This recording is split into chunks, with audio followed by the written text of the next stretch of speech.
गंगा विंध्य हिमाचल यमुना गंगा उच्चल जलधि तरंगा तव शुभ नामे जागे तव शुभ आशीष मांगे गाहे तव जय गाथा जन गण मंगल दायक जय हे भारत भाग्य विधाता जय हे जय हे जय हे जय जय जय जय हे।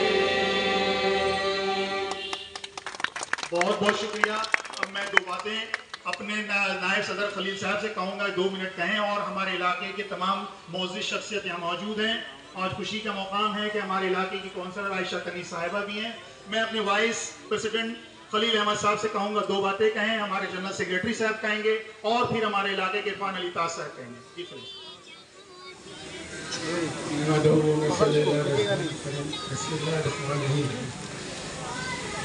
दोस्तों साथियों, आज बहुत ही मुबारक दिन है और खुशी का दिन है और हम लोग आए हैं यहाँ तिरंगा आज़ादी का जो था उसको लहराने। हमारी काउंसलर इरफान अली, ताजम सहलिया और तमाम खिलाफत कमेटी के मेंबरान की तरफ से मैं आप तमाम हजरात का शुक्रिया अदा करता हूँ कि आप लोग आए, इसमें शिरकत की। बहुत बहुत शुक्रिया।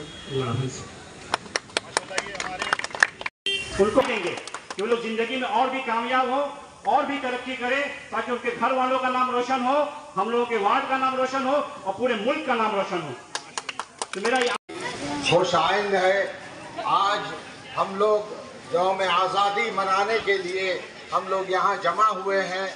ये यौम आज़ादी ये वाकई ये इसके लिए इसके पीछे कितना जो खून बहा है, कितने लोगों ने कुर्बानी दी है। उलमा का अगर देखें तो सैकड़ों हज़ारों नहीं लाखों के तादाद में इन्होंने कुर्बानी दी। रंगून भेज दिया गया, पेड़ों से काट करके लगा दिया गया।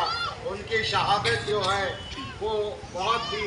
फिर उसके बाद महात्मा गांधी जी हुए, या हमारे नेताजी सुभाष चंद्र बोस जी हुए, या मौलाना अबुल कलाम आज़ाद साहब हुए।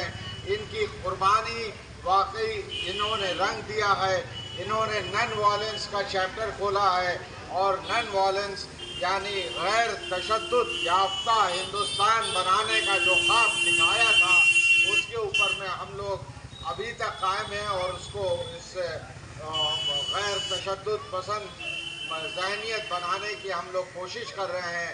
ये दूसरी बात है कि हमारी हुक्मरान पार्टी जो सेंटर में है या और दूसरे स्टेट्स में है, वो इस चीज़ को नहीं पसंद करती कि यहाँ पे अमन चैन और यहाँ पे इत्तेहाद इत्तेफाक कुर्बानी का जज्बा पैदा हो। लेकिन ये हम लोगों का फ़र्ज़ बनता है कि हम उसके लिए पूरा ज़ोर लगाएं और यहाँ पे हिंदुस्तान में वो एक ऐसा अजीम मुल्क बनाएं जिसका ख्वाब इन शोहदा ने देखी थी। और ये हमारा फ़र्ज़ बनता है कि अगर कहीं पे हमारा कुछ लैप्स हो रहा है उस लैप्स को हम सही करें। खामोश बैठे रहने से और जुल्म को बर्बरियत को आगे बढ़ाते रहने से हम भी उसी जुल्म में शरीक होंगे। हजूर अकरम आज खिलाफत कमेटी के जानिब से ये 15 अगस्त का झंडा तोलन उत्सव रखा गया है। हर साल ही हम लोग मनाते हैं और ये यकीन दिलाना चाहते हैं कि हमारा भारत सेक्युलर है, सेक्युलर था और सेक्युलर रहेगा। इसी को हम लोगों को गाढ़ मान लेना है कि इसी राह पे हम लोगों को चलना है, ना कि कुछ चंद लोग जो विभाजन की पॉलिटिक्स कर रहे हैं उनमें फंस कर हम लोग बढ़ जाए। नहीं, हम लोग एक थे, एक है और एक रहेंगे। यही हम लोग आज वादा लें कि हम लोग सब साथ रहेंगे और जो फासिस्ट ताकतें हैं उनको हम लोग शिकस्त देंगे। यही खिलाफत का कौल है और इंशाल्लाह इसी पे हम लोग कायम रहेंगे। इसी के साथ सबको मुबारकबादी देते हुए मैं अपनी वक्तव्य खत्म करता हूँ। खुदा हाफिज़।